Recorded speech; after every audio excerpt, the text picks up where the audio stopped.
भ्रष्टाचार, लुट र ठगीका विरुद्ध अभियान सञ्चालन गर्नुपर्छ भनेर मैले कानुन र प्रशासनिक उपायद्वारा त्यो सुशासनको ठुल्ठुला अभियानहरू सञ्चालन गरेँ।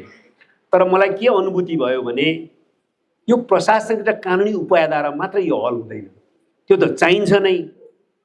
तपाईहरुले देख्नुभयो ठुल्ठुला उपप्रधानमन्त्री, मन्त्री, सचिव हैन, सांसदहरू चाहिँलाई कानुनको दायरामा ल्याइयो, मुद्दा चलाइयो, जेल पठाइयो, राज्यका जग्गा जमिनहरू फिर्ता ल्याइयो।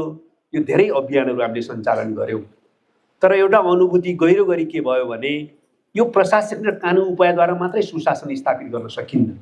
मान्छेलाई फेर्ने एउटा अभियान पनि चाहिन्छ, त्यो सँगसँगै जोड्नुपर्छ। स्वरूपान्तरणको अभियान, आफूलाई चिन्ने र फेर्ने अभियान पनि सँगसँगै जोड्नुपर्छ।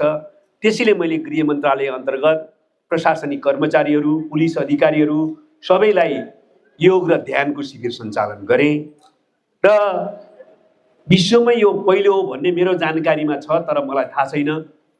अहिलेसम्म मलाई सूचना दिए अनुसार मैले औपचारिक रूपमा आधिकारिक निर्देशनै जारी गरेँ, लिखित निर्देशन कि पहिला काममा आएपछि, अफिस आएपछि 15 मिनट ध्यान, त्यसपछि काम गर्ने।